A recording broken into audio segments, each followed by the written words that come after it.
week you're in San Diego. 1 week you're in Dallas. Next week you're in Minneapolis. You're going to be in Oxnard.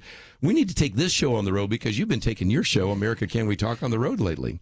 I have. I'm very grateful that Salem has allowed me to do this. Salem, my show happens to be on a Salem station, and if they have a Salem station in the city where I am, and they can arrange a studio and someone to do the boards, they've really been very helpful. Well, let's see, Nick, we got to take this show on the road. How about Nashville? I feel really good about that. If we go to Nashville, though, I don't know if I'm going to be back here in Dallas. So you have to be careful about Tennessee, if you haven't figured it out. Okay. So I followed the trail of Davy Crockett and left Tennessee to come to Texas, and hopefully not going to suffer the same fate that he did. That's for sure.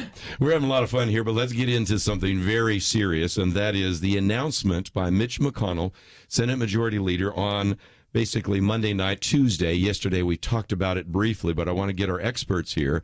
The decision to pull the Republican Senate plan on health care reform, repeal and replace, and to replace that, if you will, by a vote, I guess, next week on up or down vote on repeal only. I've posted some articles, one by Fred Barnes, Republicans Aren't Team Players.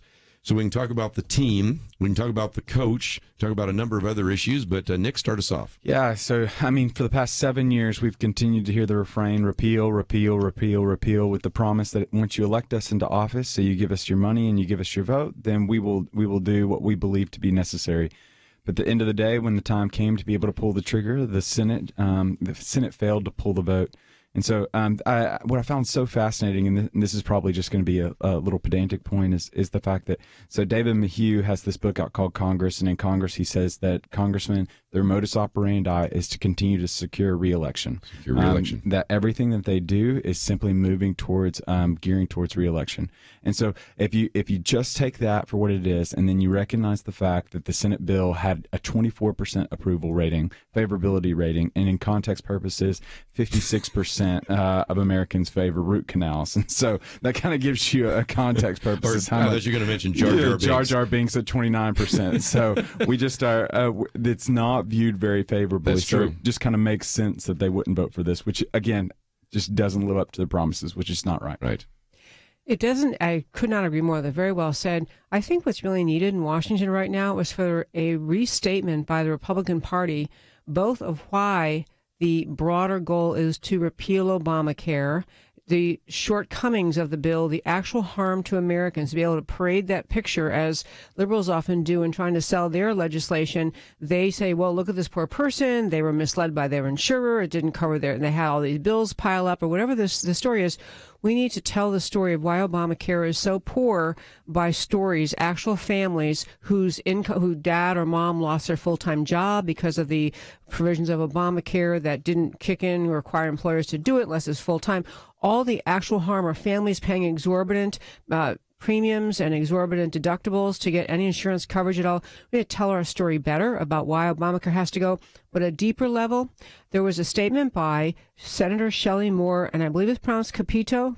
She is a Republican senator from West Virginia, and she prefaced her statement about why she would not go along with Mitch McConnell with this sentence. As I have said before, I did not come to Washington to hurt people.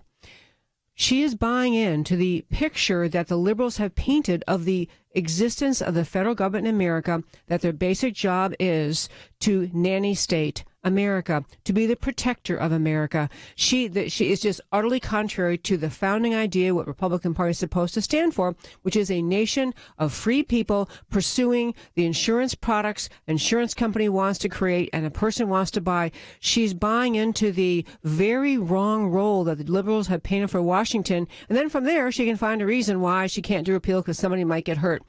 It's a restatement of the purpose of not just of Obamacare, but the role of the federal government in our country. Yeah, you can delineate this from two failures for Republicans on the political side as well as the policy side. Policy side, to be able to come up with a creative solution after 7 years of telling the American public that they're going to have something that's going to be better for them. But then from the political side, you just have Republican commentators that have largely for the past 7 years lamented the fact that, or characterized rather, emotion this, emotion that from the Democratic side. Well, Democrats don't have the exclusive rights for emotions. Republicans, just as well as Democrats, can tell an evocative story. And you're right on with the West Virginia Senator Shelley Caputo. what she saw, what she bought into the liberal narrative that this is hurting Americans. Well, there's an equally true, because politics is just two parties that are largely giving half truths. That there are many individuals that are hurting right now because of the Obamacare, and so How and about they have the VA, for example. Veterans. It's absolutely atrocious what's happening, and so what we continue to hear though is that Republicans just are not telling the story well. It's not captivating the imagination of the American populace to the extent that when an opportunity and a policy is put forward, only 24% of Americans are approving it. Yes. What about the issue of keeping your word? Because we mentioned Shelley Caputo. She actually campaigned in West Virginia for repeal. And now when it's going to be a vote for repeal, she's going to vote against it. What about that? So from what I understand, Collins is the only consistent no. From what I understand. She voted against it in 2015. And I can understand that's intellectual honesty. Yeah. So you're going to can be a consistent no. I might disagree with you political wise, but I can agree with your sense of integrity in that particular point. Let your yes be a yes and your no be a no, is what Jesus said in Matthew 6. But for Murkowski, for Portman, that's wavering right now, for Collins, for Capito, again, I just can't fathom it right now. Like, what good is your word if you're not gonna live up to it? Promises are like pie crust, mean to be broken. You know, those kind of lines that you've heard before. Didn't get it out very well, but anyway. I just like that line so much. But, you know, on the subject, like pie crust. Yeah, I like pie crust. But on the subject, very quickly, I know we're heading off to break in a moment, but on the subject of keeping promises, you're both alluding to how Republicans and others in office will make their votes based on their desire to stay in office. But I think the Republicans are misjudging America if they think that failing to repeal Obamacare, unless they get exactly what they want, will keep them in power. It won't. We will find out a little bit more about some of these issues, but we need to take a break. We'll be back right after this.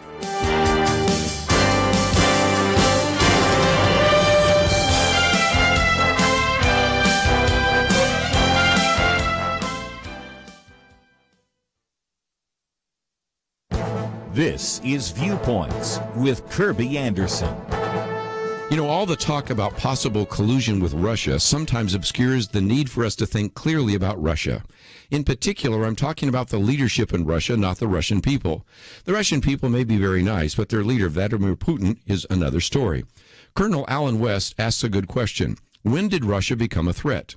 Most everyone considers it a threat now, but where were the critics just a few years ago? He reminds us that just after President Obama's Secretary of Defense announced a massive reduction in the army, Russian-backed separatists overran Crimea. This was followed by an invasion into Ukraine. He also asked if Russia was such a great threat, why did President Obama, in an off-microphone moment, whisper to the Russian president that he would have more flexibility after his re-election? And don't forget that during that same period of time, Secretary of State John Kerry criticized Mitt Romney for saying that Russia was a threat. Alan West concludes that Russia only became a threat when it served the progressive socialist left and their liberal progressive media allies' purpose. So let's step back from politics and see if we can look at Russia with some objectivity. First, it is worth mentioning that both George W. Bush and Barack Obama thought that they could establish friendly relations with Vladimir Putin. But none of this worked out as they intended. In the final days of his presidency, President Obama was expelling Russian spies from this country. Second, we need to understand that Russia poses a threat. The editors at National Review writing about cybersecurity said, a more realistic view means recognizing that Russia is not interested in alliance against other nefarious actors. It means recognizing that Russia is one of those nefarious actors. I'm hoping the administration and Congress figure this out soon. I'm Kirby Anderson, and that's my point of view. For more information about issues covered on Viewpoints, visit pointofview.net. Pointofview.net.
You're listening to Point of View, your listener-supported source for truth. In studio today with Dr. Nick Pitts and Debbie Georgatos.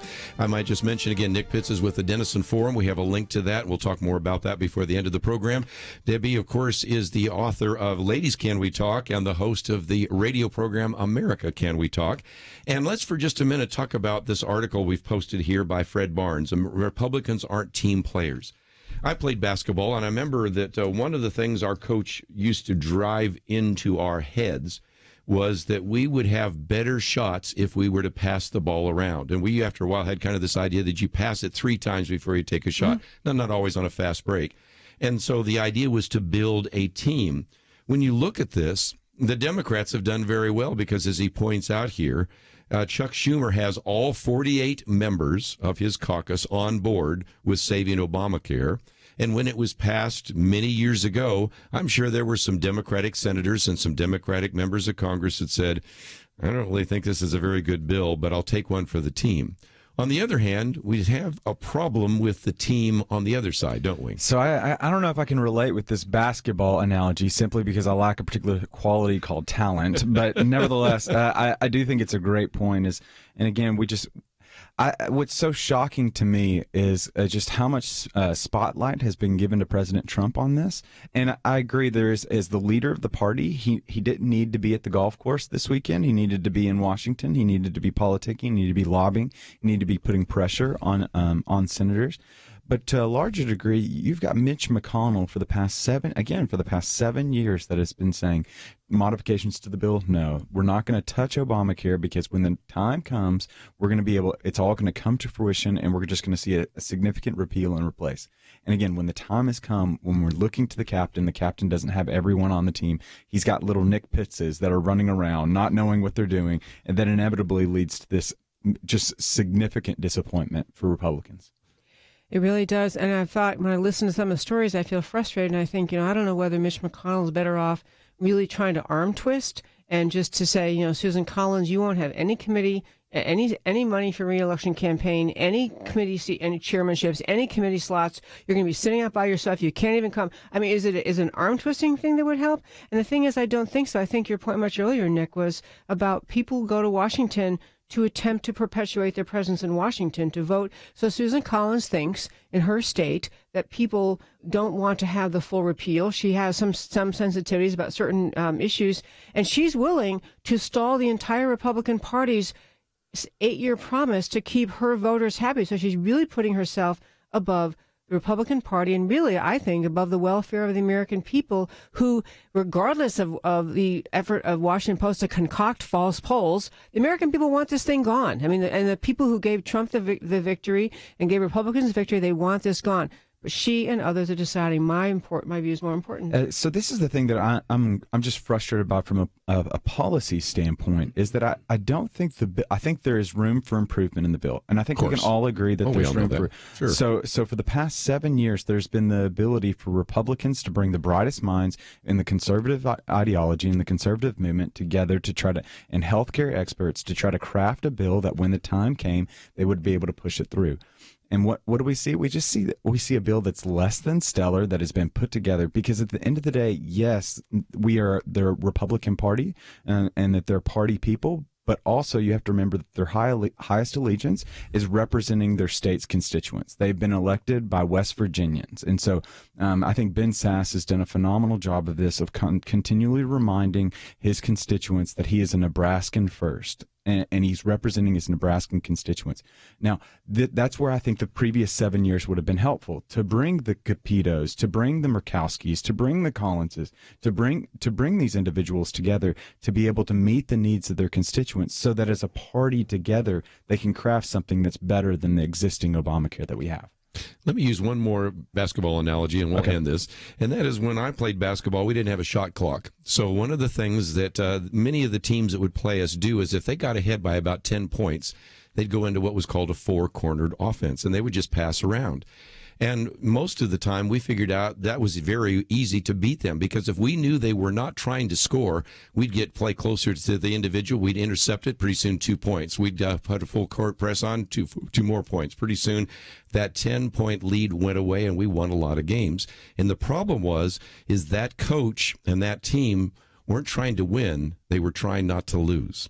Now, if you've seen that in football, you've seen it when they go into prevent defense. And I would suggest to you that the leadership in the Senate isn't trying to win. It's trying not to lose. And if you understand that, you can begin to see why, again, we don't have team players, and we have many individuals instead just looking to the next election and not thinking about the good of the American people. Yeah, I'm just fascinated by this, because I'm just looking at it, trying to look at it from a neutral political observer standpoint. And as I'm looking out over the American landscape right now, that we've continued to hear the refrain since the 2016 election that Democrats don't have a deep bench. If we continue the basketball analogy, they don't have a deep bench. They're lacking in leadership right now. But again, Chuck Schumer was able to unify and solidify his 48 members to bring them together.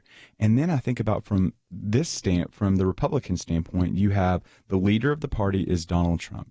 And then when you have the leader of the party that's saying to a Jeff Flake, I'm willing to go outside, go around you, and entertain people that are going to run against you in 18. I just think that's not team playing. That's like team infighting. Yeah. That's not good whatsoever as a party trying to move forward. That's very problematic trying to move forward, especially when you think that we've got big pushes relative to infrastructure that's going to be coming up, as well as tax reform, which are two huge hauls. That's huge. Infrastructure, not as much as tax reform. Huge hauls. Well, again, Obamacare is collapsing, so it seems to me that somewhere along the line, somebody has to do something. What about that, Debbie? Absolutely do. And again, I go back to this compelling, overwhelming need for leadership in the Republican Party, clarity of what our policy is. Because back even to the example of Susan Collins, if the Republicans have been talking over the last 7 years about not just how can we keep the chronically uninsurable protected, how can we deal with the 27-year-old living at home, all these small policy issues, we may never have gotten anywhere. But if you want, what you need is leadership, like Reagan-level leadership, where you define big ideas and you say, for example, in healthcare, the federal government should have no role at all with respect to the content of insurance policies, not just constitutionally, but as a federalist policy in support of federalism. If anything, insurance policies are at the state level. We have no role in this, is number one. And then number two, if any government has a role with respect to health care and health insurance, it may be as a moral nation to help to provide care for the chronically uninsurable, those are pre-existing conditions, and keep those people out of it, and learn to speak about health care in the sense of a broader, this is health insurance, the need for health care is a fundamental need which we will meet in our free market way in America by having multitudes of insurance companies offer a variety of policies. People can pick and choose. And one point that was made in the article you mentioned is, now it wasn't one of the articles you sent anyway, not in this one, but it was just the idea that we have kind of subconsciously agreed that any insurance issue we can lay out a story, and it ended badly for some because they had a big bill they couldn't pay. Why are we agreeing that's American taxpayers' problem versus longer term reinstilling the idea of personal responsibility, read the policy, understand what it covers, decide you're going to take your risk, and if you have a really bad problem in our society, we'll help you figure it out. We did be speaking of those big issues along the way in Obamacare. So when we got here, we weren't thinking, well, let's just craft a nitpicky, nibble around the edges, moderate, somewhat amending repeal. You're right on. We need leadership. I mean, I think that's been something that's been said. I mean, it goes all the way back to 1978, James McGregor Burns in his book, Leadership. The greatest need in our world today is leadership. And then even to see that move it forward. So what is leadership? There's going to be individuals like Peter Nordhaus that say that leadership is the process whereby an individual influences a group of individuals to achieve a shared collective. Or I think what's probably best and most succinct or palatable, I guess you could say, is Max Dupree's understanding of leadership is the leader's first responsibility is to define reality. The very last thing he does is say thank you, and in between he serves. And I think what we continue to see relative to today out of Washington is individuals that we have not defined reality. It's been a misdefinition of reality to the point where Capito is going to give in to a Democratic vision. Okay, I'm creating a reading list listening to you. He's well read. This is what the doctoral program does for you. I'm like writing what they're trying to say is I'm a nerd. And so, no. But the reality is we do need an individual or individuals that are willing to speak out and to define reality, to remind us again the exceptional nature of America, to remind us again of the problems that plague us, and 3, what is the government's role in those problems? It's not, the government's role isn't necessarily for every problem that I have. There are lifeboats or little platoons, or pontoons rather, as what Edmund Burke would say, that can bring about the goodness to relieve some of the necessities and the needs we have in today. We're going to take a break, and when we come back, I know Debbie's got some things to say. We've already got some calls, so might as well open up the phones. 1-800-351-1212. Go first to Georgia for our first call and pick up some of the others along the way. So if you'd like to join us, 1-800-351-1212. If you'd like to read the articles we've mentioned, they're on the website. We'll be right back. There are those who listen to Point of View while they're driving, and some can listen at home or at work. But here's the question. Where do you go where you cannot listen to Point of View? Well, if you have the app, the free Point of View radio app, the answer is just about nowhere. This is an on-the-go world, and now wherever you go, Point of View goes with you. Visit the Apple or Google Play Store and download the free Point of View app. You can listen and watch the program live or play it again later. Get Kirby's Viewpoints commentary. Click the Take Action link. Learn about important issues and make a difference in this world. You can also read articles, find a local radio station, easily contact us with your comments or questions. Don't leave home or the office or anywhere else without Point of View. Again, visit the Apple or Google Play Store today and get the app, the free Point of View radio app. Oh, and one more thing, if you like it, click that little button that says Donate Now and join the team. Point of View and the Point of View app, with you on the go. Point of View will continue after this.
are listening to Point of View.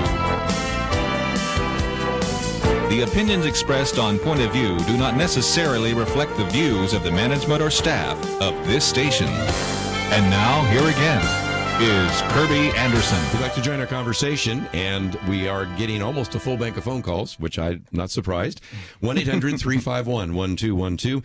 Dr. Nick Pitt's with us, and Debbie Georgatos. Debbie, we were going to go to a break, and I could see in your eyes you had a few more things to add to the conversation. So before we take a phone call, what would you like to add?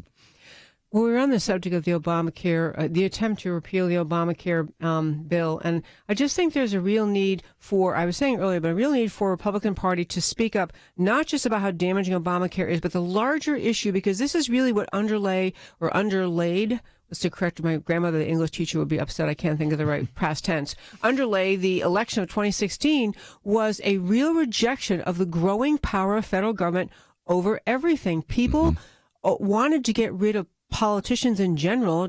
Trump won the election in large part because he was an outsider who said, the government shouldn't be doing this. Even though he didn't message it well, people had the sense he gets my frustration with Washington. He knows that we don't like the notion of Washington controlling more and more of our lives. And I think that heart of America is still there, watching the Republicans squandering this opportunity they've been given, and really pretty upset to see these individual players like Susan Collins unwilling to go along with the big step needed because, after all, some little piece she doesn't like isn't exactly right. I think that the Republicans are misunderstanding in a major way the impact this will have in the 2018 midterms. Susan Collins can think, well, I might not get, I don't mean to pick on her because there are others too, but I may not get my reelection because my voters think, 42 to 37, they think X and not Y. But the larger impact on the voting base in a country, when they think we elected Republicans, and Trump in particular, to do things, one big thing was to end Obamacare, and they won't do it. And she's going to find out. She may end up being in a minority, even if she's reelected, a minority in the Senate, because the American voters are not going to show up for a party that won't follow through. What about the domino effect? I quoted yesterday Thomas Gallatin, which he says, not only do you have the failure here of repeal and replace, but it's a domino effect, because this is going to affect President Trump's and Congress's ability to move aggressively forward in terms of dealing with the economy. If you keep losing in every one of these legislative attempts, you're going to, in a sense, create a situation where you will be the least effective Congress. And there already is a story that came out in Nation in the last, 142 years? That's a title you don't want to get, right? I don't know about that. I will say a lot of conservatives would say fewer laws out of Washington, yahoo. I don't want as many laws as they pass all the time. Having said that, the psychological impact on Republicans and their willingness in the Senate and the House to fight on other issues, tax reform, greatly impacted. Yeah, yes, greatly impacted. That's what I'm by talking this. about. The things that they said they were going to do, which won't happen. Yeah, I'm just befuddled by again, I'll continue to repeat it. I'm befuddled by where we're at right now, and there is just such a great need for leadership right now. And what we need to realize is that the American people are going to quickly become exhausted by what's happening out of Washington, especially when it's not effective in nature. And if we look to history to be any indication, during off-year presidential elections, it does not sit well for the incumbents. And lo and behold, what do we have? We have a significant portion of Republicans that are going to be up for re-election in 2018. This is a Millennial Round Table. Doesn't this also affect millennials who maybe now are coming of age and seeing a dysfunctional Washington? You've already said that they don't trust government. They don't trust politicians. They don't even trust their next-door neighbors. This isn't going to be good for the millennial mindset, is it? No, this is. I think what you're going to continue to see is just a disenchantment out of millennials, lo and behold. And what we saw in 2016, where only 1 in every 4 millennials ended up going to the polls, I think what you'll continue to see is, 1, less millennial engagement at the actual polls that are voting, and 2, a louder sense, just a louder voice on social media as well in protests. One thing I was going to talk about, the impact of this failure to move Obamacare forward. It's the same time that the House and Senate continue to have House Select and Senate Select Intelligence Committees investigating the non-issue of the Russian involvement in Trump and Russia and the collusion story. Nothing to it. Everyone can see it. We've been looking at it for a year. There's nothing there. But instead of those leaders being leaders and saying, we're done with this silly investigation. This is a political investigation. The Democrats might be enjoying it, but we're going to do the people's business. We're going to move forward with the bills and the issues the president has asked us to do. FBI, you're investigating, and you have until October 31st. Tell us what you learn, and then we're done with that. Something like that. Be firm, because the failure of the Republicans to move the agenda forward isn't the Trump agenda forward is in part due to the fact that they're distracted by these issues, and the media, the Democrat media mob, are sitting back laughing, thinking we have so torqued this Republican Party around they can't even do their guys' agenda. And one last thing, we can maybe talk about another time, but the Democrats have succeeded in blocking now. It's something like 23 federal judge appointments that have been made up there, and they play games with the rules and the blue slip rule and the 2-hour rule, and they're playing games. And this is a complete failure of leadership on Mitch McConnell's part, the majority of the Senate Majority Leader Mitch McConnell, to say, we're done with all those rules. The rules are hereby tabled. We're going to confirm all these folks. It is singularly his fault on that one. Yes. The fault goes to him. Many of you probably seen the statistics. At this time, in the first term of Barack Obama, about 90% of those individuals have approved on a voice vote. Under this president, 10%. So assuming those numbers are still accurate, gives you a little bit of a sense of what's going on behind the scenes. But we have lots of calls that would like to add a comment or two or ask a question. So we'll go to Georgia, WLPE. Kurt, thank you for joining us today here on Point of View. Thanks, Kirby, for having me on. My question was, we don't seem to hear anything about what the Congress and their health care is all about. You get my drift here? I sure do. And that is, we used to have some of the members of Congress in this program talking about the fact that when Obamacare was first passed, they were under Obamacare. They actually were in the exchanges.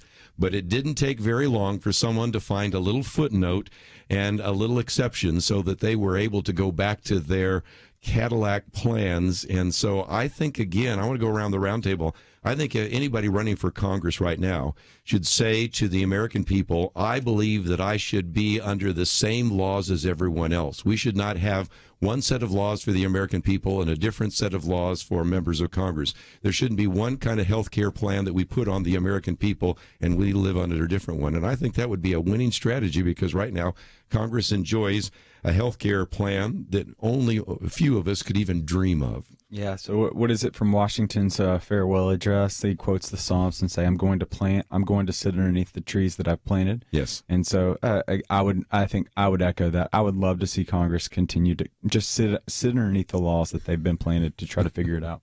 And Senator Ted Cruz has introduced a bill again this session, asking for, essentially saying that here on or no exemptions for members of Congress or their staff from Obamacare. Yeah. And this is why a lot of establishment Republicans, they get an R by their name, but their truth is they can't stand this idea. They really have joined that elite ruling class mentality that pervades the Democrat and Republican Party in Washington.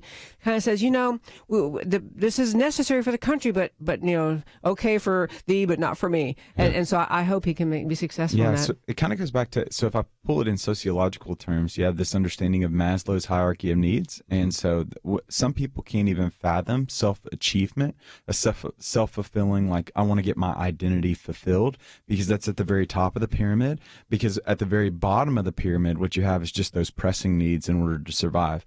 And for many people in the American experiment right now, there are pressing needs, healthcare needs that they need to survive that they can't even fathom dreaming. They can't fathom about vacation for 2 weeks in August going on recess. They can't fathom that because they have such pressing physical needs right now.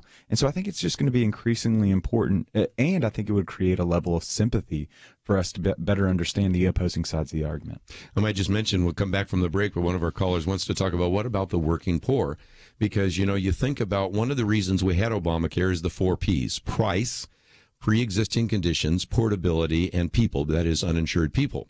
Well, it may have helped a little bit with uninsured people, but the price issue just went through the roof. And we have people literally calling into this program saying, I pay $20,000 a year for insurance, and my deductibles are so high, I don't use it at all. So I might as well just take $20,000 and burn it out on our back lawn because I get no benefit out of it. Or there are others that call in and say, I can't afford to pay for that, so I simply get the penalty. obviously the price has just made it impossible for the so-called working poor. Yeah, so if anybody is thinking about burning money in their backyard, invite me to that barbecue and You'll help out. Yeah, I'll come help out, aka I'll take a little bit off of it, so you're not burning as much. But I think that's you're bringing up a great point, and I think that's just another reason why Republicans specifically have got to think about a way in which to introduce competition into the marketplace, because as we always know to be true, competition lowers prices, one, and it creates a more effective and efficient product. And I think when you bring that competition into the marketplace relative to healthcare, I think it's only going to stand to reason that the consumer is going to benefit, and the consumers, the 320 million Americans. Competition equals efficiency and lower price. Oh, that sounds good. Let's come back. We have some more phone calls. We'll take those right after this.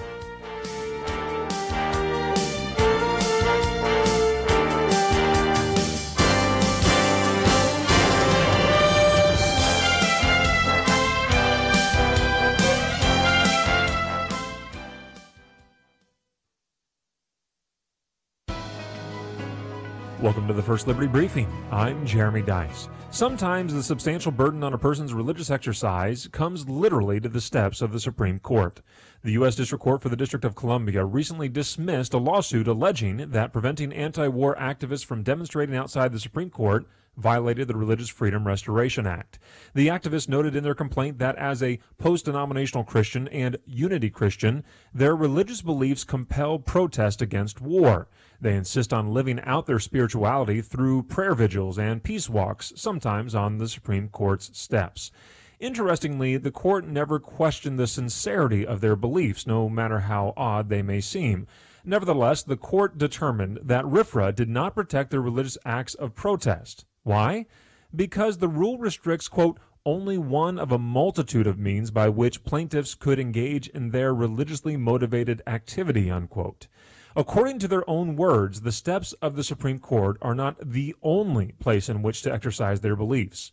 It's just one of the places they exercise their beliefs. So, while the rules might burden their religious exercise, it's not a substantial burden, since there are many avenues left open to their religious exercise.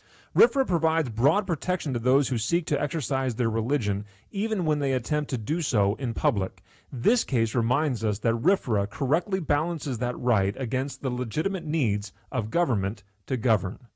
To learn how First Liberty is protecting religious liberty for all Americans, visit firstliberty.org.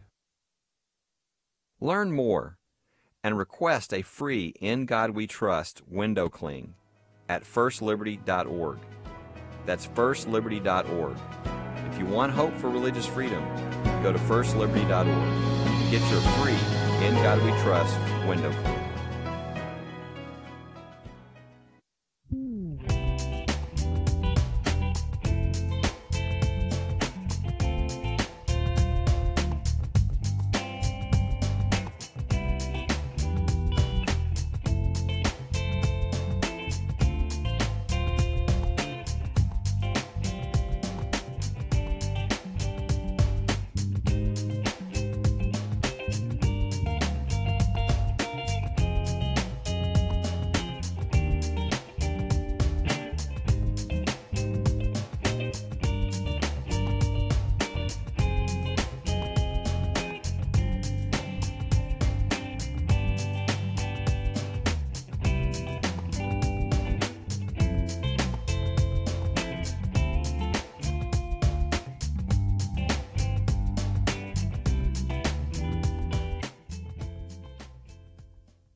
Now, back to Point of View, your listener-supported source for truth. Rick Pitts and Debbie Georgatos with us. Let's go back to the phones. We'll go to Alaska this time. Rue, thank you for joining us today. You're on Point of View. Hi. What I called about was the health care. You've got insurance companies that charge such outrageous amounts and give so little, and they're getting wealthy off the working poor. And yet they talk about personal responsibility. Where's the humanitarian side on this? And also, where is Congress's personal responsibility? They're spending so much money, and they live lives that that we'll just dream of. Right. You know, the working poor working jobs and not being able to get insurance. A person should not have to choose between meeting their basic needs, heat, shelter, food, or being able to get health care. You know, I mean, it's not right. It is not right. And people don't seem to take into account about the working poor and what they have to go through. You know, I mean, we're slowly working out our middle class. Pretty soon it's just going to be rich and poor. Any comments? Nick, what do you want to say? Yeah, I think you bring up a very tragic and we'll put it for what it is, a very tragic reality of what's happening right now, is that there are individuals that are working diligently, and they're working diligently to such an extent that they find themselves in that middle where they don't qualify for as many benefits as those that don't have as many resources that they're pulling in, but they're also not pulling in enough resources to be able to tap into some of the rewards that the system provides.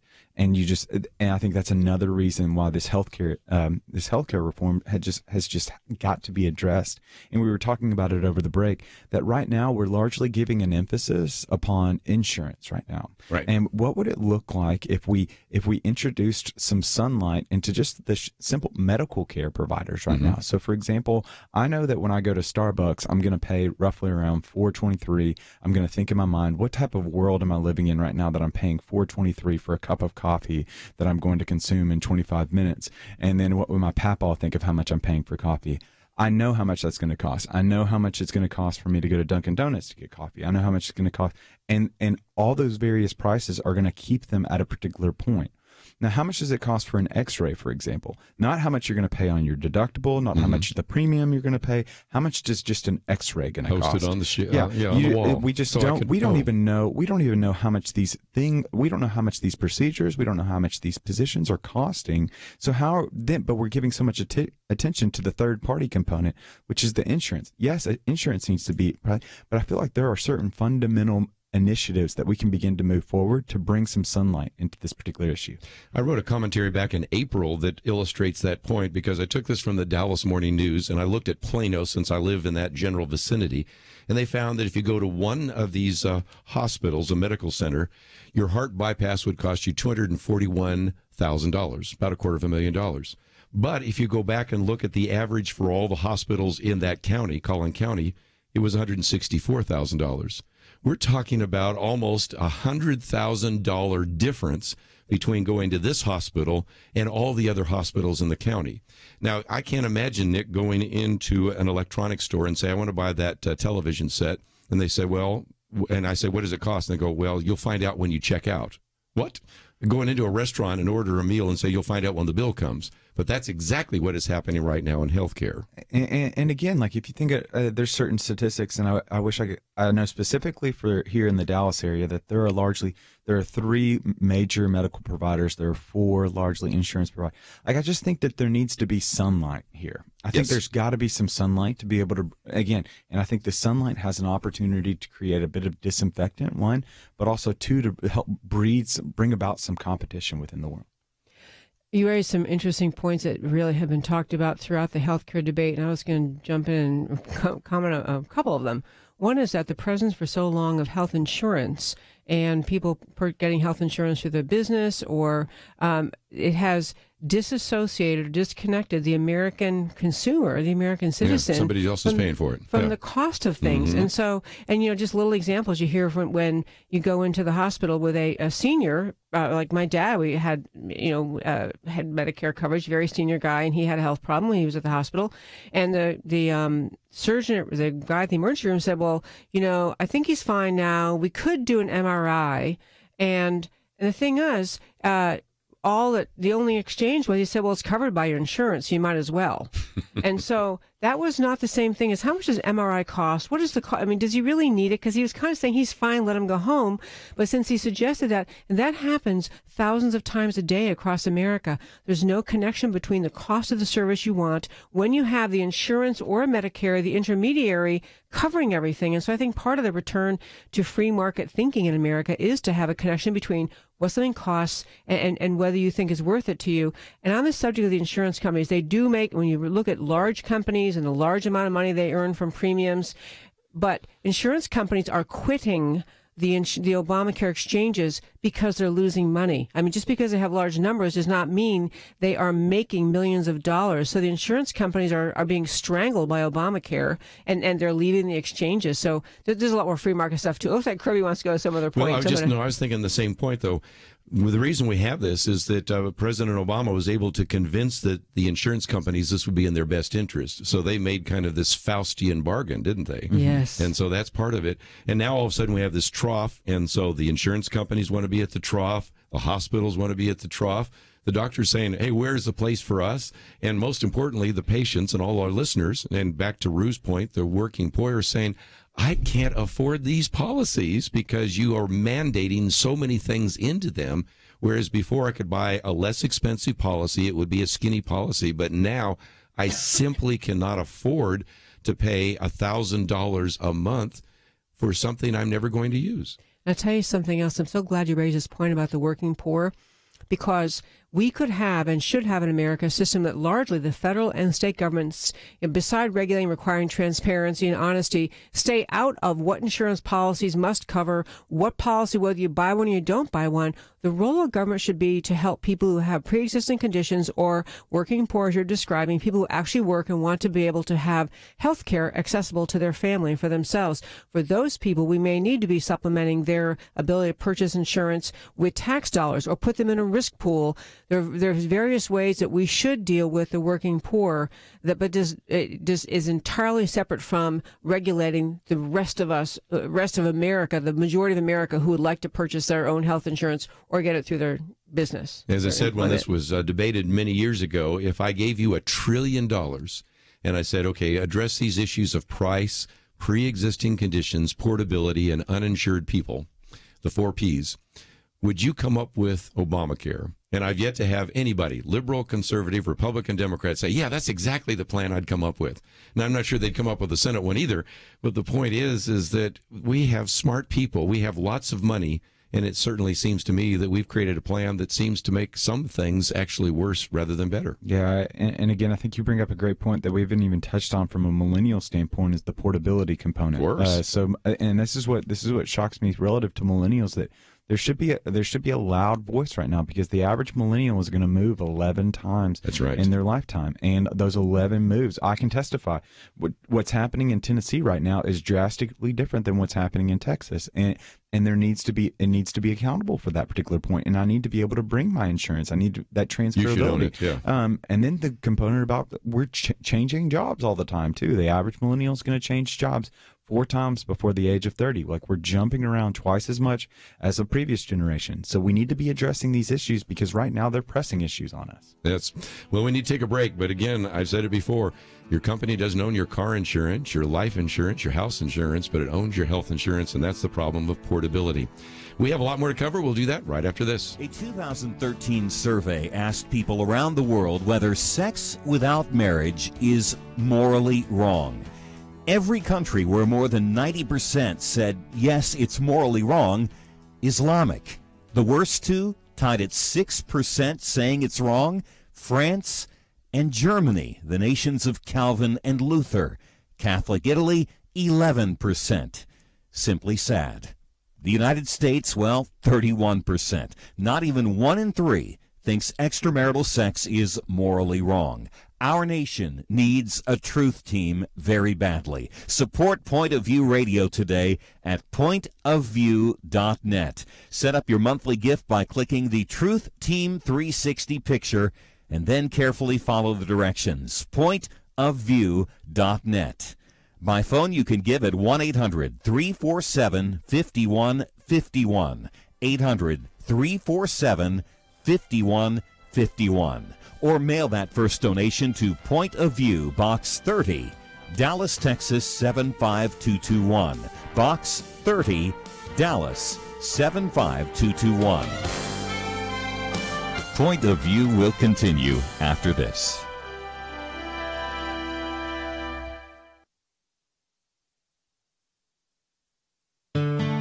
I just thank God for y'all. I listen to you every day, truly. I wanted to thank y'all for everything you do each day to inform Christian families and our community about the things we can do, and just the way you're so informative. I listen to you daily and love you guys and appreciate you so much. God bless you, Kirby, for keeping this show so on track and for the decades of wonderful help to this nation that Point of View has been. We're all big fans of your work, and we pray that God will just prosper it. As a Christian, over the years that I've followed this program, I am constantly challenged to be on guard and to evaluate what's going on. And if for no other reason, to protect the caliber and the truth of your programming, I need to participate and to back your program financially to ensure that the truth stays out there for people to hear, to view, and to be a part of.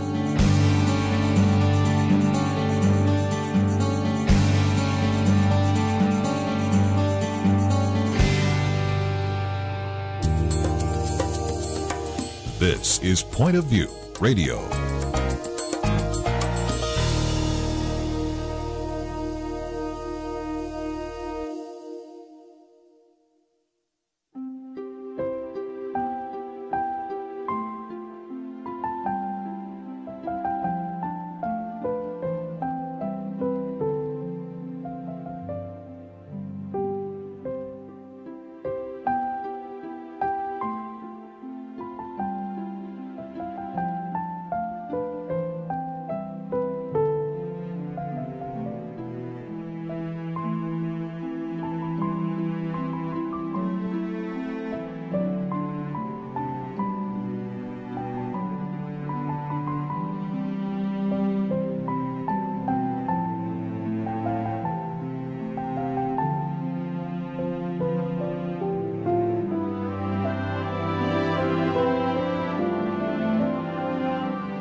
Hi, this is Kirby Anderson. You know, each day we take on the tough issues and provide a biblical perspective to them. The topics we cover are wide-ranging.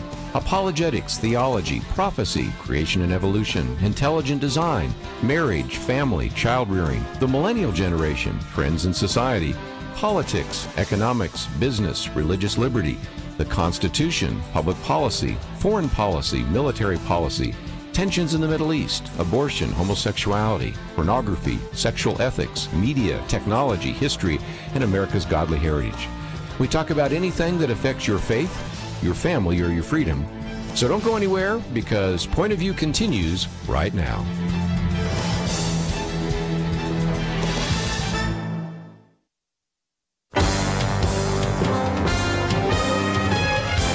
Across America, live. This is Point of View.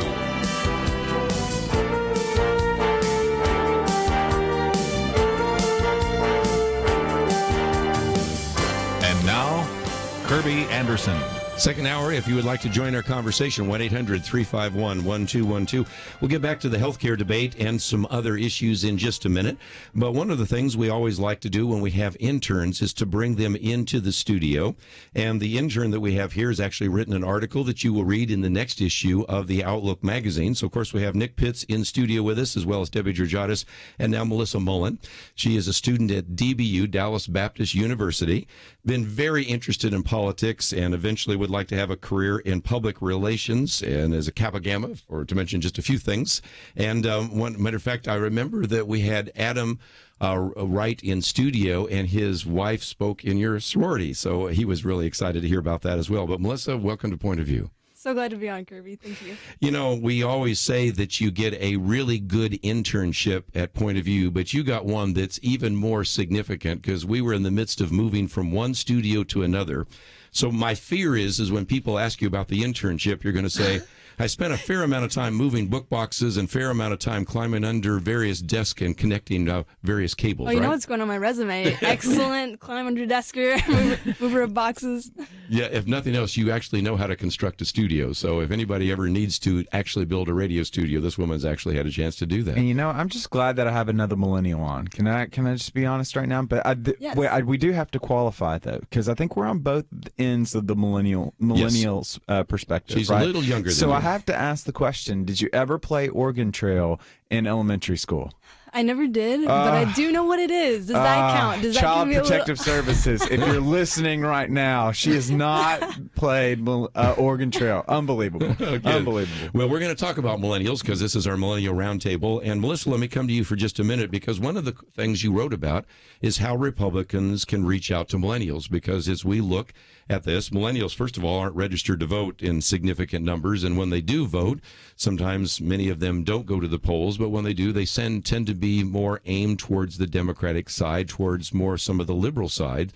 So what about this? You have some suggestions about how individuals in the Republican Party could maybe reach out to the millennial generation. What are those? Yes. So to begin with, it's important to understand a lot of people feel that the best way for the Republican Party to reach millennials is to change their core values. A lot of people feel that the core values of millennials don't line up with the core values of the Republican Party, that they tend to be more pro-choice, more in favor of lax drug laws.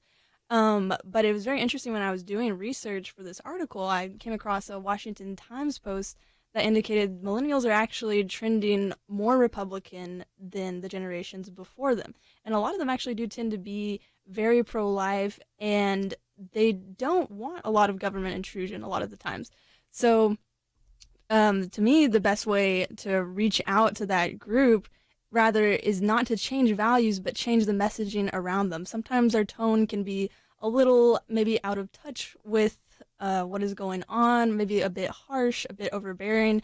There's just simple ways like that, just altering the messaging a little bit to make it more approachable, a little more relatable. Yeah, Melissa, you bring up a great point. It's not necessarily the message that needs to change, but it's the messaging that needs to change. That Republicans increasingly need to, one, to adopt different avenues by which to be able to communicate to millennials. And then the second component being trying to be not so adversarial in nature, of recognizing the truth that we're for your liberty. We are for the pursuit of your prosperity and happiness, and to be able to be those winsome warriors that really do offer up a different type of messaging by which we want to be proponents for your joy and believe that you are the chief advocates for that.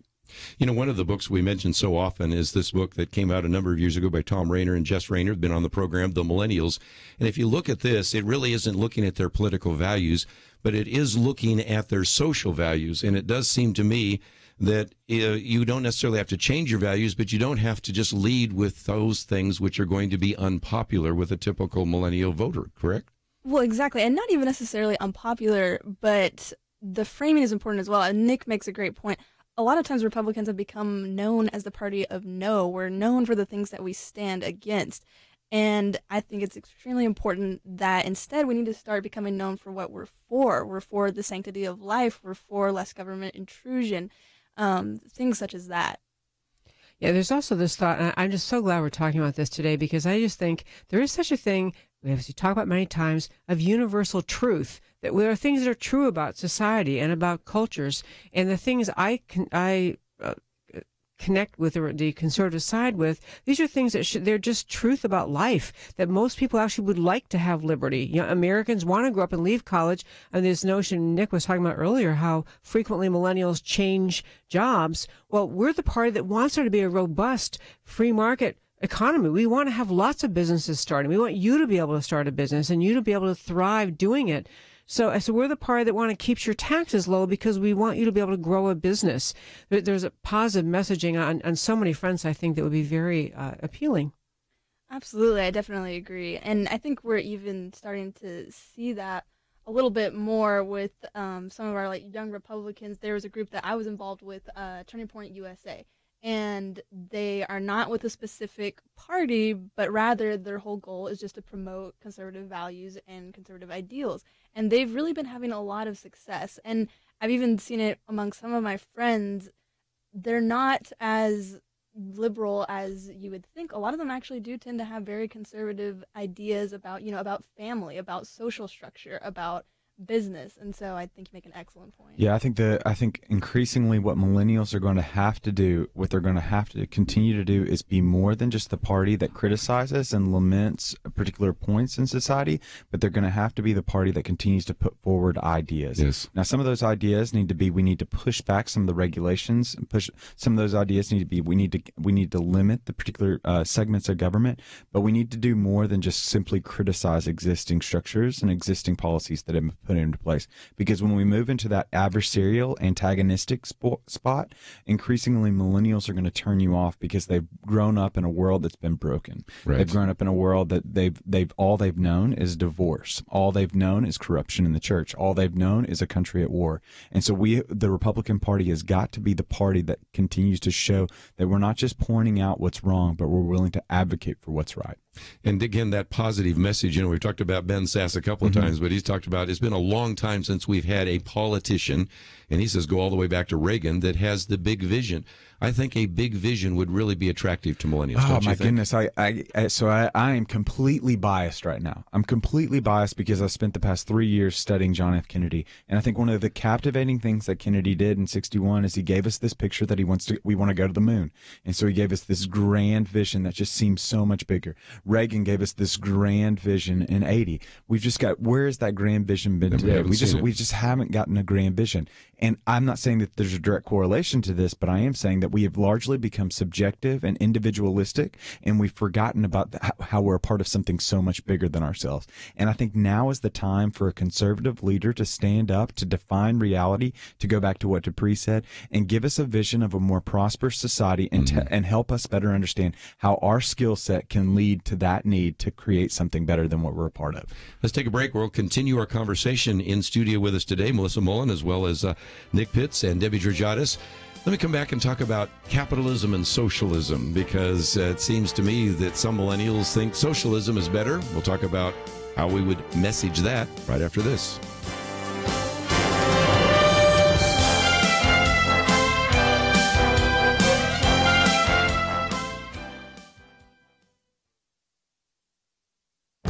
This is Viewpoints with Kirby Anderson. You know, all the talk about possible collusion with Russia sometimes obscures the need for us to think clearly about Russia. In particular, I'm talking about the leadership in Russia, not the Russian people. The Russian people may be very nice, but their leader, Vladimir Putin, is another story. Colonel Alan West asks a good question. When did Russia become a threat? Most everyone considers it a threat now, but where were the critics just a few years ago? He reminds us that just after President Obama's Secretary of Defense announced a massive reduction in the Army, Russian-backed separatists overran Crimea. This was followed by an invasion into Ukraine. He also asked if Russia was such a great threat, why did President Obama, in an off-microphone moment, whisper to the Russian president that he would have more flexibility after his re-election? And don't forget that during that same period of time, Secretary of State John Kerry criticized Mitt Romney for saying that Russia was a threat. Alan West concludes that Russia only became a threat when it served the progressive socialist left and their liberal progressive media allies' purpose. So let's step back from politics and see if we can look at Russia with some objectivity. First, it is worth mentioning that both George W. Bush and Barack Obama thought that they could establish friendly relations with Vladimir Putin. But none of this worked out as they intended. In the final days of his presidency, President Obama was expelling Russian spies from this country. Second, we need to understand that Russia poses a threat. The editors at National Review writing about cybersecurity said, a more realistic view means recognizing that Russia is not interested in an alliance against other nefarious actors. It means recognizing that Russia is one of those nefarious actors. I'm hoping the administration and Congress figure this out soon. I'm Kirby Anderson, and that's my point of view. For more information about issues covered on Viewpoints, visit pointofview.net. Pointofview.net.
You're listening to Point of View, your listener-supported source for truth. It's our Millennial Round Table, and we're talking with millennials today. As Nick points out, we now have a second millennial. So is that good? You feel better about this? I feel so good about it. Okay, Debbie here as well, so and it's Melissa. us against them or something? No, it's okay.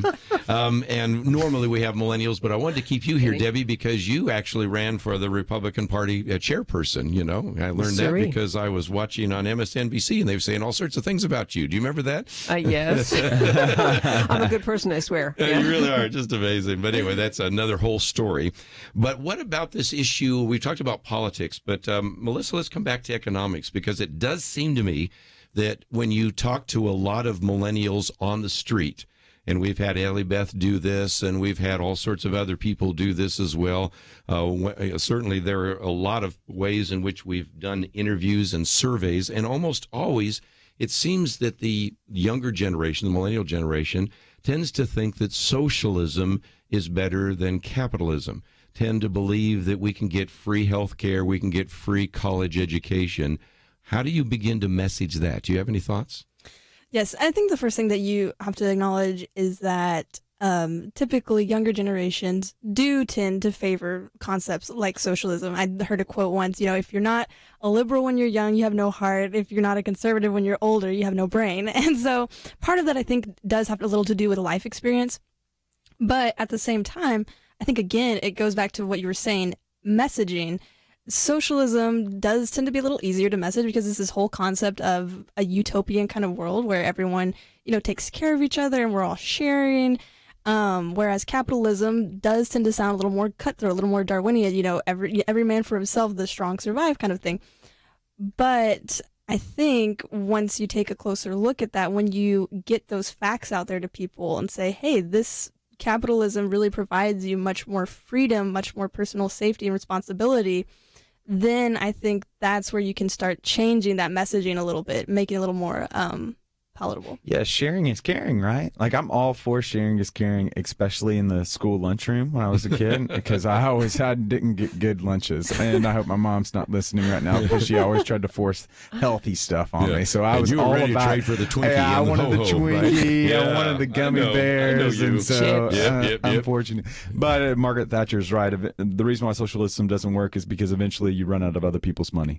Exactly. And so at the end of the day, I think it's just increasingly important for us just to remind ourselves that socialism it devalues human individuals. And at the very end of the day, let's just call it for what it is. Socialism devalues human individuals. And what capitalism does is it allows everyone to be on an equal playing field, and it allows them to be able to utilize their gifts, talents, and characteristics and skills in order to be able to compete in the free market. And one of the beautiful things about what we do here in the U.S. is that we're continually reminding everyone of just something greater than themselves, and we're not allowing the government to come in and to be able to be that lifeboat for everyone, but rather allowing human capital to go in and to be able to be those individuals and those entities that bring about the common good and try to alleviate needs. And we've incentivized that from a government standpoint, which is just believing it to be true that individuals, if incentivized properly, will be able to move and solve some of the ills that we have in society today. I love all that, but I want to ask you, in speaking to with millennials on the subject of both may want to comment, but I have commented several times, just look at what's occurring in Venezuela. This is a country rich with natural resources and should have the potential to be a bustling, prosperous society, and they are literally starving to death. And it is directly due to the economic system there. Do you think those kind of examples help to make? Or, I will tell you, I recall one little thing during Bernie Sanders' primary, and some millennial was asked on one of those roving cameras, so what about Venezuela? And the answer was, but we're smarter than that. It wouldn't be like that here. But what do you think about that, about pointing to examples? Right. I tend to think that that's usually a positive thing, because it kind of goes back to life experience, right? If you haven't been out in the world and you haven't seen the way that socialism plays out, then of course you're going to think it's great, because you've never actually had to deal with the consequences of it. However, as you mentioned, you do run into the problem where people say, well, they're not doing it right, or they're not doing it the way it was supposed to be. And I think that's where you have to go in and say, well, look, every single time that it's been tried, it always ends up this way. And that's the whole problem. You can't have what socialism is ultimately meant to be, because we don't live in a perfect world. That it's impossible. Utopia is not possible to achieve on this earth. And so. Yep. Yeah, I think the examples are really just that picture of Venezuela ought to be so persuasive and told more really by the leaders of the Republican Party, too. Economic freedom usually leads to political freedom and religious freedom, because economic freedom is a necessary but not sufficient one. You can point to some places where you have economic freedom, but you don't have political freedom. But you can't really point to any place where you have political freedom and you don't have economic freedom. Absolutely. And if freedom and liberty are really big issues for millennials, that's another way to argue for it. Try to challenge the government in Cuba or Venezuela, or back when we had the Soviet Union, and the consequences are very dire. So again, if you want freedom and liberty, a freedom to do your own thing, I would think that would be something that would really appeal to a millennial. Yeah, we've just got to, from a conservative standpoint, you just got to change the messaging. Stories are so captivating in our world today. Walter Fisher has come out with this thing called the narrative paradigm, and the narrative paradigm postulates that the only meaningful information can come from the story. And we just think about just the ubiquitous nature of the story today. Think about it, for example. Think about a social media standpoint. Facebook is the story of my life, and it's always wanting to bring up what I did 2 years ago, what I did 5 years ago. And I'm like, Facebook, quit telling me what I did 5 years ago. I don't want to be reminded of what I was doing 5 years ago. You think about Snapchat right now, which is the story of your day. You think about Instagram, which is a picture is worth 1,000 words, and it's just a picture book story of your life. You think about Twitter. Twitter's the internal dialogue of made external. Like, we are living in a story age, and we just, from a conservative standpoint, we just have to do a better job of telling the story, because we do have a better story. We do. I just had that thought about a student finishing college in America, and as an example of some of the millennial generation, You want them to feel like, you're about to step out in the world and you can use your education and pursue this and then change your mind a year later. And contrast that with is both the economic opportunities available that should be available in America, also the political ones. No one is trying to label you in a certain group, to say, like they do in China, where they say, you pass this exam, you're going to go to this school and you're going to become an architect. I mean, the freedom that young people, I think, would just jump for and think, yeah, that's what I want to have. I think that's a selling point, that the freedom and the sense of you fulfilling your dream, a belief in you. Absolutely. And I think that you make a great point that a lot of millennials don't realize the freedoms that they have here, or that conservative values have given them a lot of the freedoms that they have here. Because, you have people out protesting in the streets or, holding signs over Washington, D.C. You could get shot for things like that in other countries, where even disagreement is frowned upon. Whereas here, we can say just about anything we want and it's accepted, and you're not going to get thrown in jail or what have you. So that's the old Ronald Reagan joke. If you've never seen that before, he was talking about the Christian, or I should say really the American and the Russian, talking about the freedom that they have. And the American said, I am so free, I can come into the Oval Office and I can pound my desk, the Oval Office desk, and say, Mr. President, I disagree with what you have to say. And the Russian said, well, I have the same freedom too. And the American said, really? And yes, I can go into the Kremlin and I can pound the desk there, the premier, and say, I disagree with what Ronald Reagan is doing there in Washington, D.C. Because the bottom line is you don't have that kind of freedom. Right. And one of the, I think, selling points, if you will, about a free economy is that economic freedom is a necessary, but not always sufficient foundation for all the other kind of freedom that we experience. Yeah, and so to bring up Reagan and then to emphasize the freedom component, it was Reagan that popularized the saying that freedom is just one generation away from being extinct. Mm-hmm. And so Republicans, conservatives have just got to do a better job, one, messaging and telling the story of just conservatism and just how a political party has tried to advance those ideological principles of conservatism.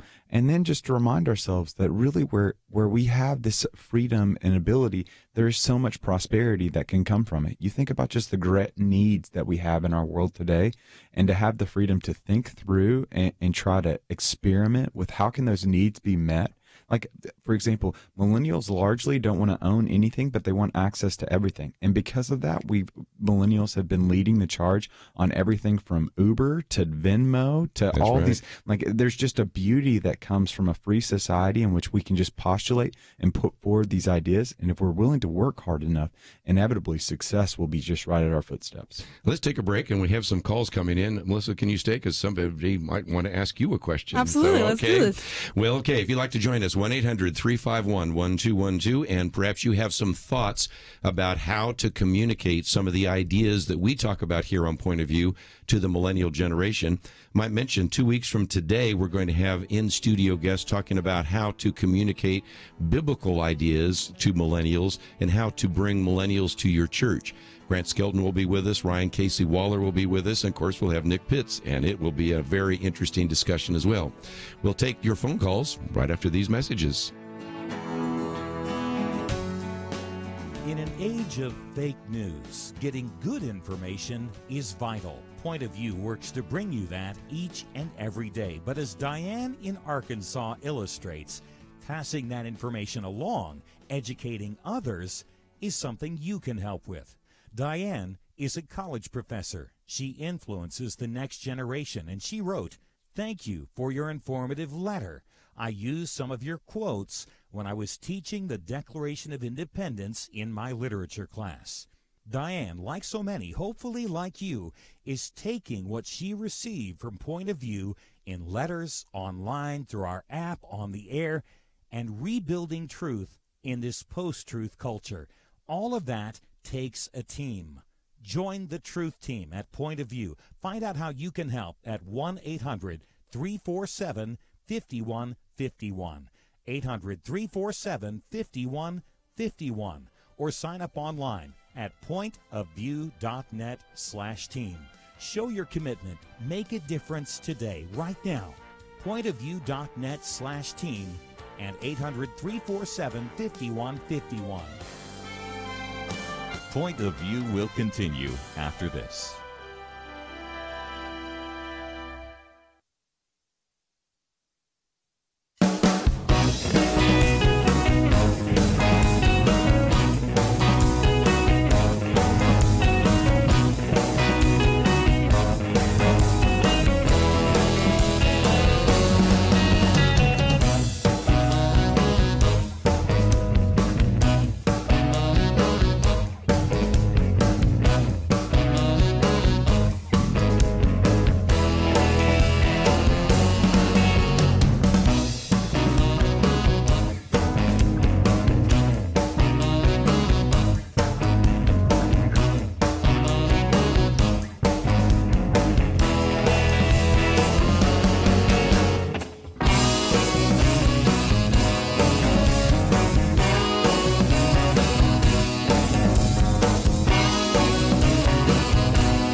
are listening to Point of View. The opinions expressed on Point of View do not necessarily reflect the views of the management or staff of this station. And now, here again is Kirby Anderson. Final half hour question on the table. How do we reach out to the millennial generation? We'll be talking about that more in 2 weeks in terms of the church, but in terms of some of these political and economic ideas, if you'd like to join us, 1-800-351-1212. Nick Pitts, Debbie Georgatos, Melissa Mullen with us, and let's go to the state of Texas. Susan, thank you for joining us today. Yes, hi.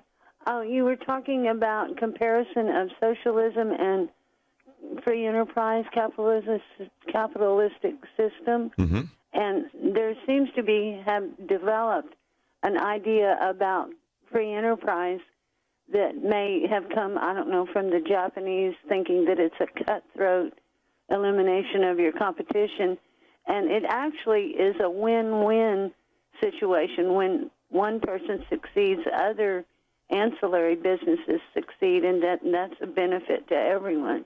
Certainly. Arthur Brooks of the American Enterprise Institute, and before that when he was at Syracuse University, really, again, talks about the need for us to craft a different kind of message. And Nick, I saw your head shake.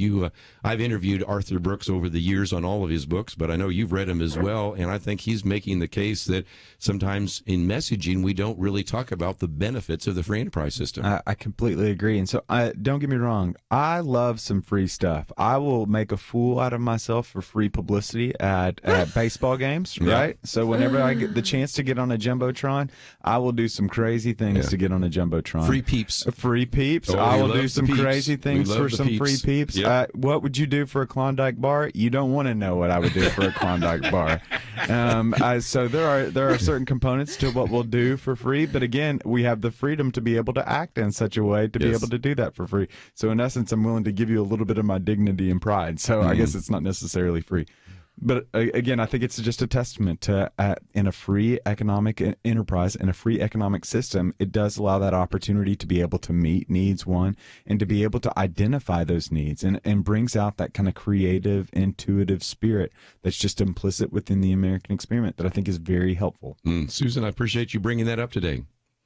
I was actually thinking of when Obama wanted to give the bailout funds to General Motors and other private businesses, and actually Ford said thanks but no thanks, like Alaska did. And he was actually required to provide information to a congressional hearing. I don't know if you saw it or not. They did have it on C-SPAN. And he presented the most wonderful definition of how the company was run, valuing the ideas of people, but primarily not to want to crush competition, but the ancillary businesses that come up around a successful business, like his suppliers. When his suppliers do well, and all the auto suppliers companies do well, they can lower their prices for the auto parts they sell to make the Ford cars and the General Motors cars, and a lot of times they have the same supplier. And that way, each auto producer can produce their car better at a lower price. So the public benefits, everybody wins, and everybody succeeds. The idea is not to cutthroat, eliminate your competition. Sure. That's not the goal. That's kind of the invisible hand that Adam Smith talked about, right, Debbie? Susan, I'm so glad you're raising this point. The basic notion that when we have freedom to produce products, it actually blesses everyone and offers individuals abundance and choices and opportunity. Just think about countries where only a few people can have a car because no one has enough money to have a car. Those who have a car have the freedom to travel. They have the freedom to bring their goods to another location, to spread their goods around. And the quickest story I always tell about my friend in Maryland whose mother moved, who is American, but her mother, with the grandmother age, was from Russia, had grown up in communism, came to America, first arrived in America to visit her daughter in 1995. They go to the grocery store on the way home from the airport, and the mother walked in the grocery store and said, your government gives you better food than our government gives us. And the thing was, she could not fathom the 7 different kinds of apples and the endless sources of produce and products and goods. She'd never seen that. The socialism/communism of Russia created lack. And so people didn't have choices of kinds of apples or clothing or shoes or anything else. And that abundance makes life better and more comfortable for the poorest among us as well as the wealthiest. It multiplies freedom and comfort for everyone. You know, if you get my commentary and type in Boris Yeltsin, I tell the story, which because is well documented, that Boris Yeltsin, when he was the president of Russia, came to the United States. He was in Houston, got a tour of NASA, and for some reason wanted to see a grocery store and have the same experience. And he walks into this grocery store, and he said, I felt sorry for my country because we could not do what this one manager of this grocery store was able to do because of freedom. So the same kind of thing. Yep. Freedom. Melissa, what about this? This is, I think, another very powerful argument for our millennials. Absolutely. You know, I love what you were saying, Debbie, about freedom of choice. Excuse me. When you have many more options to choose from, it's incredible. I mean, people a lot of times I think that they want everything to be the same. They want everything to be equal. They don't realize how boring, how limiting that is until they actually experience it. And I even think, too, of kind of the healthcare debate that we've been having, the way that we have it structured here in the U.S., we're able to have incredible quality of healthcare, incredible quality doctors.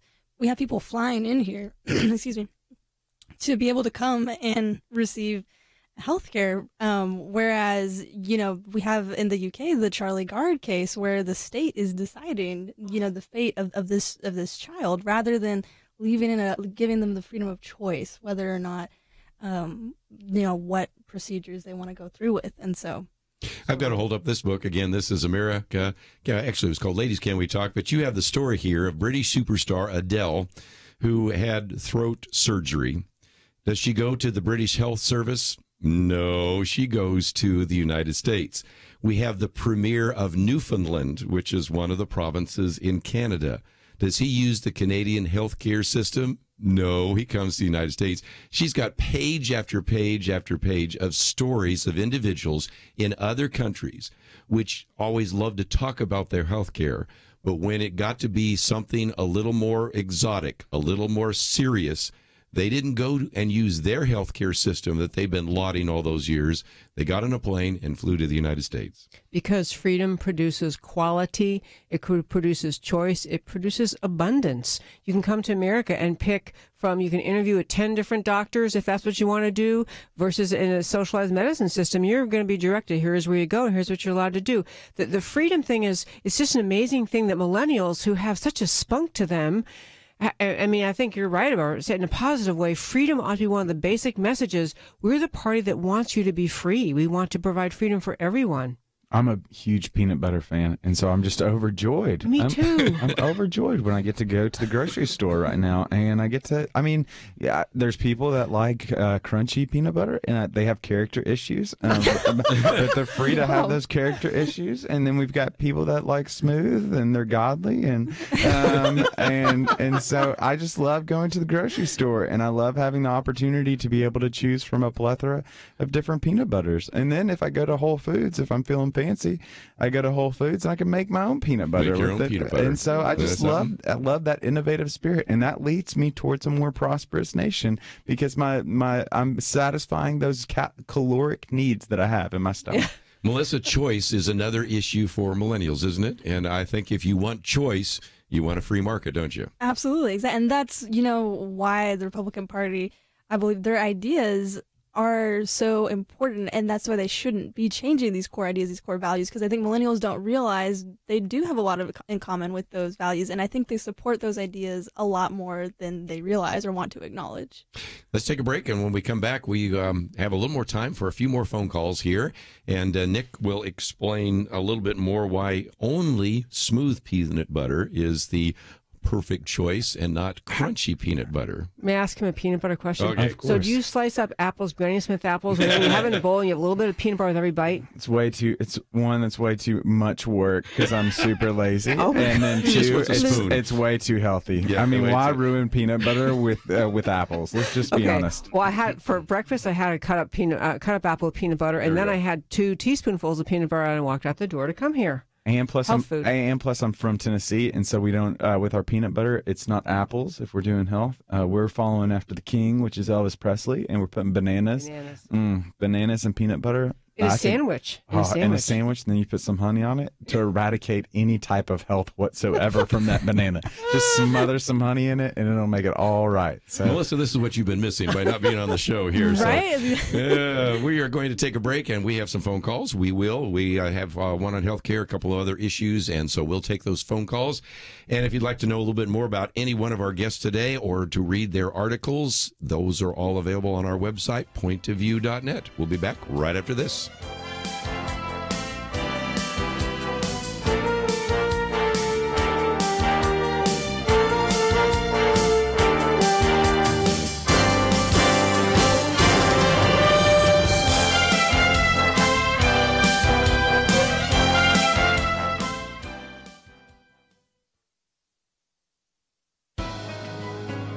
Welcome to the First Liberty Briefing. I'm Jeremy Dice. Sometimes the substantial burden on a person's religious exercise comes literally to the steps of the Supreme Court.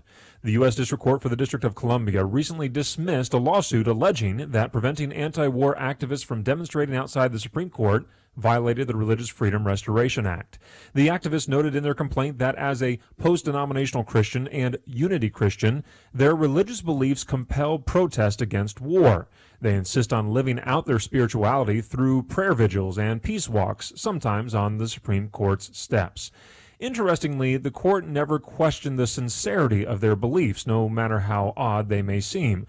Nevertheless, the court determined that RFRA did not protect their religious acts of protest. Why? Because the rule restricts, quote, only one of a multitude of means by which plaintiffs could engage in their religiously motivated activity, unquote. According to their own words, the steps of the Supreme Court are not the only place in which to exercise their beliefs. It's just one of the places they exercise their beliefs. So, while the rules might burden their religious exercise, it's not a substantial burden since there are many avenues left open to their religious exercise. RFRA provides broad protection to those who seek to exercise their religion, even when they attempt to do so in public. This case reminds us that RFRA correctly balances that right against the legitimate needs of government to govern. To learn how First Liberty is protecting religious liberty for all Americans, visit firstliberty.org. Learn more and request a free In God We Trust window cling at firstliberty.org. That's firstliberty.org. If you want hope for religious freedom, go to firstliberty.org and get your free In God We Trust window cling.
Now, back to Point of View, your listener-supported source for truth. Time for a few more minutes. If you'd like to join our conversation, we put everything from healthcare on the table, as well as politics and economics. And so let's see if Ken in Alabama would like to add to the conversation today. So thank you for joining us. Thank you, Kirby. I wonder what Ronald Reagan would say if he was around today. I know one thing he did say, and I think it's very telling about the health care bill. You know, he said one time, if it moves, tax it. But if it keeps on moving, regulate it. But if it ever stops moving, subsidize it. Is that not what we're doing in health care? I think we are. Yeah. He had so many good lines. Oh, he did. He really did. One thing I want to ask real quick, are you familiar with Dr. Josh Umber, the fellow who has started the clinic in Wichita, Kansas, that Sean Hannity has interviewed? This, just to explain, and maybe you can do a better job, he's got kind of a concierge service. And for, was it $50 a month for the average person, $10 a month for the kid, you have access 24/7 to this, and he's actually franchised these clinics around the country. But fill in the details, if you might. Well, what little I know about it, I just heard him briefly on his radio show.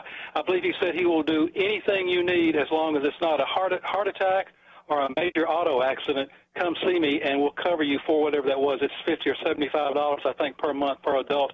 There's no insurance company involved. See, he's totally, completely eliminated them, so it's a direct one-to-one relationship. It is. And again, also he's been able to buy a lot of these pharmaceuticals wholesale, so he gives individuals tremendous price breaks in terms of any kind of drug that he might prescribe.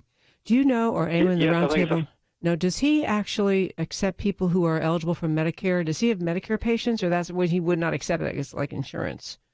Do you know? I know that some of them will, but those are more like charity cases and things like that, because they're really going more to a concierge service where you pay a certain amount each month, and then you actually have access to it, but you're just not paying insurance. So you're completely in a different kind of system, and I suspect either we're going to have a single-payer plan, which would then say the Democrats would outlaw all of this, or we're going to go to a point where more and more of those kinds of practices, I think, are going to develop. It's a fascinating business model, but the main thing is we need the freedom to choose that if we want to do that. That's my main comment. Thank you. Appreciate it. Thank you. Any comments around the table? Yeah, I think it's a great idea. I mean, I know there's got to be countless failures that have brought us to the solution that was Uber when it came to just some of the car vehicles, and I think that applies across various industries. Just the freedom to be able to give it a shot, and at the end of the day, it's not necessarily a failure. It's a success to eradicate one potential solution. And I applaud Dr. Umber for the work that he's doing, and hopefully we'll get a chance just to be able to be more innovative to try to solve this continual pernicious problem that is the healthcare debacle right now.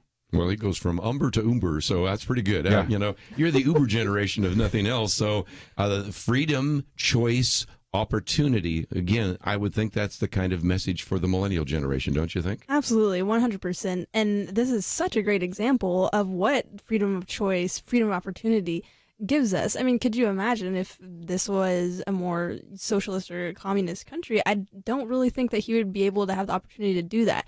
And he's finding such an innovative, creative solution to problems that we have. And it's all because of the way that our society is set up, that we embrace this kind of experimentation, that we're not afraid, of failure in order to reach success. Let's take another phone call. We'll go to North Carolina, WLGP. Andrea, thank you for joining us today here on Point of View. Kirby, can I drop 3 bombs on you before you close out? Okay. I may have to react to them tomorrow. Go for it.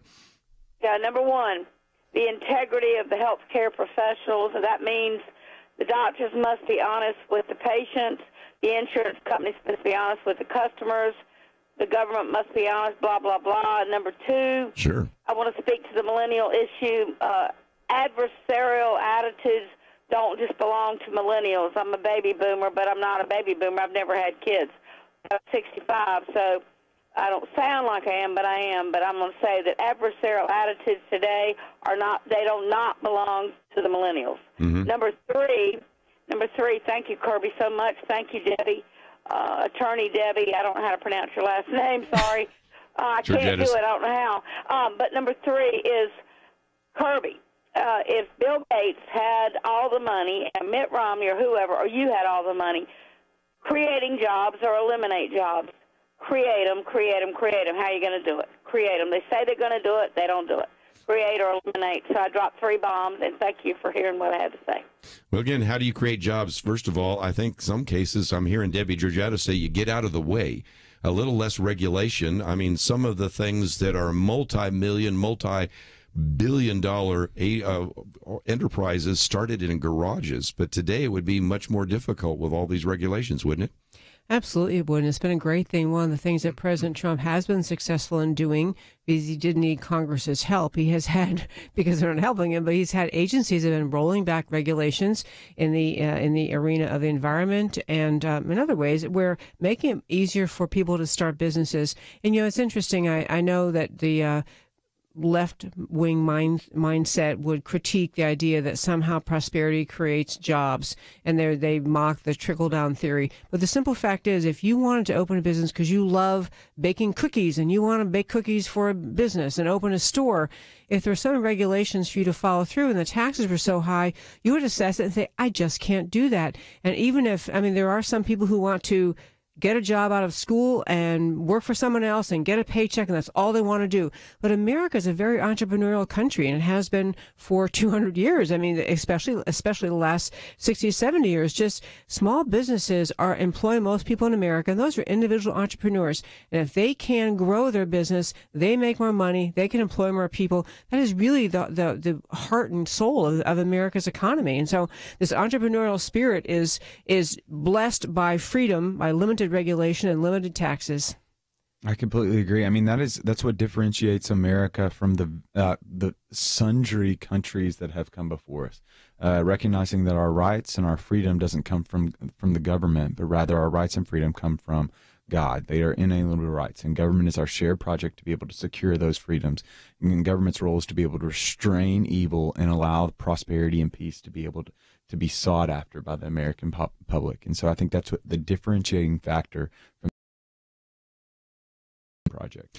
Just before we go, let's talk about the fact that the August issue of Outlook will have an article by Nick Pitts and an article by Melissa Mullen. And so again, that's going to be a great opportunity, isn't it? Yeah, so I think the Outlook magazine, it's kind of millennial focused, correct? So It's got that millennial theme. So just be prepared. I want you to know that you're going to have two perspectives there that are writing from the Uber riding, selfie taking, student debt accumulating generation.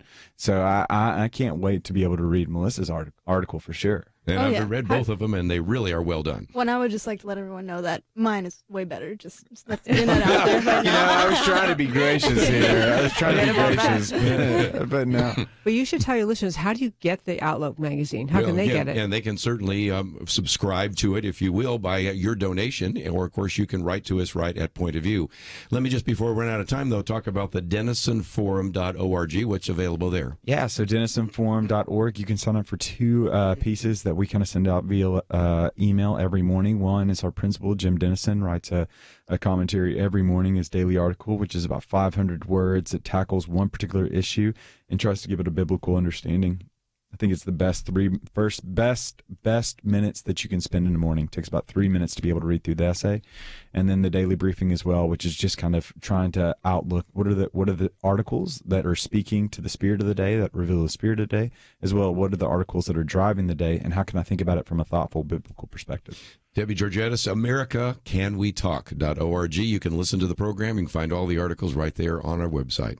Yes, you can. If you're on Facebook, you can watch the show at America Can We Talk. We do Facebook Live, or if you click on Listen Live at AmericaCanWeTalk.org every Sunday, 6 to 8 p.m. Central Time. Thanks. Let me say that. Well, that's all we have for today. I want to thank Andrew and Alicia and Melissa for all their help behind the scenes. We'll see you back here tomorrow. Why should you become a partner with Point of View Radio? Because for decades, this team has made a significant difference in lives and communities across the nation. Because America is dying for lack of biblical wisdom about life and culture. You should give because your gift will make possible cutting-edge information on issues that matter, information you won't hear anywhere else. Why? Because your gift will change lives, because you'll influence our culture with biblical truth, and because you can make a difference for the future. Our nation needs a truth team very badly. Support Point of View Radio today at pointofview.net. Click on Join the Truth Team and choose your level of support. Pointofview.net. Or call 800-347-5151, 800-347-5151. 51. Or mail that first donation to Point of View, Box 30, Dallas, Texas 75221. Box 30, Dallas 75221. Point of View will continue after this.